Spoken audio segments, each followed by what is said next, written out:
आप सभी को जय मसीह की, प्रेज द लॉर्ड। दोस्तों, जैसा कि आप सब कुछ जान रहे हैं कि हम परमेश्वर के लोग परमेश्वर के कार्य को लेकर के किस प्रकार से पूरे अलर्ट रहते हैं, ये सब परमेश्वर की प्रेरणा के द्वारा होता है। जो लोग मसीही विरोधी है, मसीही विरोधियों की सच्चाई क्या है? क्या वास्तव में मसीह का विरोध करना उसकी नेचर में है, उसकी फितरत में है? और क्या वाकई में मसीहियों को विरोध करना ये सच है? और सच है तो कहाँ तक है? क्या वास्तव में ये विरोध का कोई प्रतिफल है? क्या वास्तव में इस विरोध का कोई नतीजा, कोई असर निकलता है, कोई निकलेगा प्रतिफल? जानेंगे नहीं तमाम सारी बातें इस वीडियो में, शुरू से लेकर के अंत तक बने रहिएगा। आज भी जिन वीडियो में हम बात करने जा रहे हैं कि जो लोग मसीही विरोधी हैं, जो लोग क्राइस्ट विरोधी हैं, तो क्या वास्तव में वो रियल में विरोधी हैं या फिर फेक विरोधी हैं? अगर कोई मसीह विरोधी है तो मेरे कुछ सवाल हैं। अगर दम है तो मेरे सवाल का जवाब दे करके दिखा दे। मेरा सबसे पहला जो सवाल है, उन सवालों का जवाब क्रमशः मैं जो सवाल कर रहा हूं उन चीज़ों को चिंतन भी करना है। उसको आपको कहते हैं ना कि अपने जेहन में ला करके उस पर विचार भी करना है कि क्या वास्तव में जो मसीही विरोधी होगा क्या इस प्रकार के काम करेगा।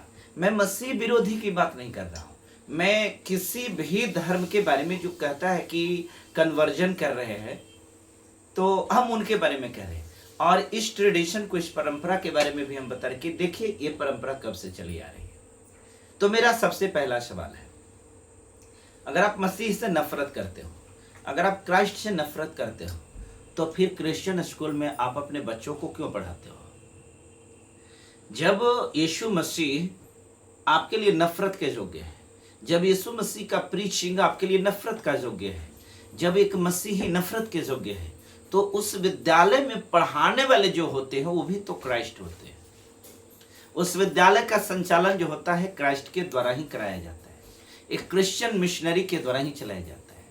वहाँ का कल्चर, जो विद्यालय में आपका बच्चा पढ़ता है, सब उसी के अकॉर्डिंग होता है। वहाँ प्रेयर उसी के अकॉर्डिंग होता है, वहाँ की सारी एक्टिविटीज उसी के अकॉर्डिंग होता है। तो फिर आपका बच्चा जब वहाँ पढ़ता है तो आपका बच्चा का धर्म क्यों नहीं बदला? जब एक प्रार्थना सभा में जाने के बाद किसी व्यक्ति का धर्म बदल जाता है, जो कि सप्ताह में एक ही दिन जाता है, आपका बच्चा तो सप्ताह के 6 दिन विद्यालय में जाता है, उस क्रिश्चियन स्कूल में जाता है जहां पर सारे क्रिश्चियन टीचर्स होते हैं, सारे क्रिश्चियन स्टाफ होते हैं, तो आपका बच्चा का धर्म वहां क्यों नहीं बदलता? कैसे नहीं बदलता है? इसके बारे में जरूर आप हमको बताने का कोशिश करिएगा, क्योंकि सवाल सिर्फ इतना ही नहीं है। मैंने देखा कि उसी क्रिश्चियन स्कूल में, वही क्रिश्चियन जो ऑर्गेनाइजेशन होता है, वहां आप नौकरी भी करते हैं, प्रतिदिन वहां जाते हैं, और उस क्रिश्चियन जो एसोसिएशन होती है, ऑर्गेनाइजेशन होती है, उसके जो बॉस होते हैं उनकी आज्ञाकारिता में आप रहते हो, वो जॉब करते हो, वो नौकरी करते हो। क्या उस समय तेरा धर्म नहीं बदल जाता है? क्योंकि एक चर्च में जाने वाला व्यक्ति, एक कलीसिया में जाने वाला व्यक्ति तो सप्ताह में 1 दिन जाता है, सप्ताह में 2 दिन जाता है। आप तो सप्ताह के 6 दिन वहां रहते हो, तो फिर तेरा धर्म कैसे नहीं बदलता है? वहां का सारे गतिविधि सब वही होता है। मैं देखा हूँ CMC जो बेंगलुरु में है, वहाँ के बारे में भी अगर हम करें तो वहाँ बहुत सारे स्टाफ हैं जो नॉन क्रिश्चियन भी हैं, लेकिन हर कोई जो होते हैं वहाँ प्रे करते हैं यीशु मसीह से। तो भाई अभी तो बदल ही गया। और मुझे लग रहा है कि ऐसे लोगों को तो ये था, लेकिन छोड़ेंगे मालूम है, इसलिए कि आपका ये जो धर्म है ना, ये आपके लिए धर्म धावा है, ये धर्म नहीं, ये धर्म आपके लिए धंधा है और राजनीति है। पहला सवाल। दूसरा जवाब हमको यह दीजिएगा कि जो आप इस प्रकार के हिंदुत्ववादी बात करते हैं, सनातनी की बात करते हैं, और आपके लिए क्राइस्ट जो है नफरत का योग्य है, आपके लिए प्रार्थना जो है सभा चलती है तो वो कन्वर्जन की बात है, तो जिस हॉस्पिटल में, जिस क्रिश्चियन हॉस्पिटल में आप इलाज कराते हैं, तो वहाँ तो 1-1 महीना, 2-2 महीना, 3-3 महीना आप रहते हैं, तो आपका कन्वर्जन कैसे नहीं होता है? आपका धर्म वहां क्यों नहीं बदल जाता है? वहां भी आपका धर्म बदल जाना चाहिए। और ऐसे ऐसे लोग जो खास करके धर्मांतरण की बात करते हैं, मुझे तो लगता है कि ऐसे लोगों को वहां जाना ही नहीं चाहिए, बिल्कुल नहीं जाना चाहिए। इसलिए वो जो ऑर्गेनाइजेशन होती है, ऑर्गेनाइजेशन का संचालन तो क्रिश्चियन के द्वारा ही कराया जाता है, वो क्रिश्चियन मिशनरी के द्वारा ही कराया जाता है। और सबसे एक और महत्वपूर्ण बात ये कि जब आपको किसी भी प्रकार की ब्लड की जरूरत की, तो जो ब्लड बैंक में आप जाते हैं, तो ब्लड बैंक में जहां पर आप जाते हैं, मालूम है वो ब्लड किसका है? वो आपके नाना का, आपके दादा, आपके बहनोई का नहीं होता है, बल्कि वहां जो ब्लड होती है ना, वो प्रत्येक धर्म के लोगों का होता है। कोई ब्लड हिंदू का, कोई मुसलमान का, कोई सिख का, कोई ईसाई का, कोई जैन, बौद्धिस्ट का, हर जात का होता है। Upper caste, lower caste, middle caste, सब जात का होता है ब्लड। आप वहां पर ब्लड को, मेरे ख्याल से तो आपको ब्लड बैंक का ब्लड लेना ही नहीं चाहिए। लेकिन मुझे मालूम है आपके लिए नहीं, यह दिखावा है। आप जो कन्वर्जन की बात करके के साथ में भी अटैक हो रहा है, ये सच्चाई ये है कि आप अपने राजनीति रोटियों को सेकना चाहते हैं और इस राजनीति के द्वारा आप सत्ता में बने रहना चाहते हैं। आप सत्ता में, हमें उससे एतराज नहीं, लेकिन देश को बांटिए मत, इंसानियत को बांटिए मत। मेरे प्रिय मसीही भाइयों, आप सभी से यह सवाल मेरा है, सभी से मैं सभी को आगाह करना चाहता हूं, जब आप आते हैं तो उनसे आप ये सवाल जरूर पूछिएगा कि आपका बच्चा जब कन्वर्जन की शिकायत लेकर के आते हैं, जब आपको कहते हैं कि आप धर्मांतरण कर रहे हो, तो उनसे पूछिएगा कि धर्मांतरण के लिए यहाँ जो लोग आते हैं बुलाए गए तो नहीं होते हैं, ये तो स्वेच्छा से आते हैं।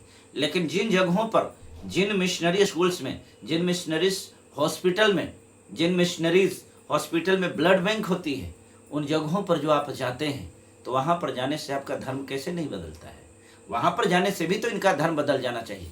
और मेरे ख्याल से अगर वास्तव में असली हिंदुत्व होगा, अगर असली हिंदूवादी होगा, तो मेरे ख्याल से इन लोगों को तो बाइकाट करना चाहिए, वो जाना ही नहीं चाहिए। क्यों जाएंगे भाई? क्रिश्चियन स्कूल में करेंगे अपने बच्चों को? मुझे मालूम है अगर दिन हो जाएगा, उस क्रिश्चियन जो संचालन है, उस दिन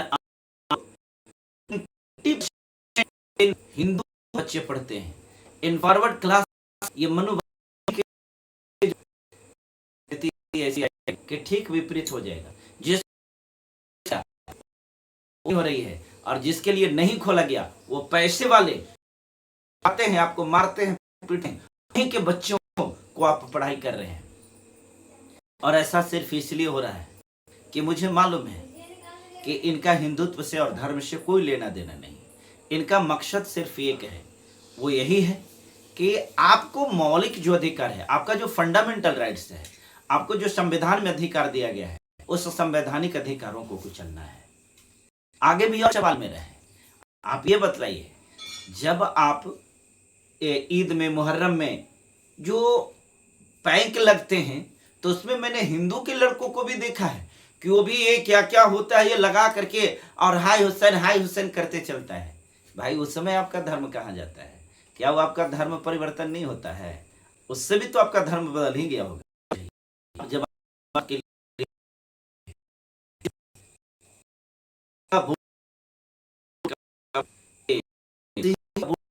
वोट ली जाए, उसके वोट से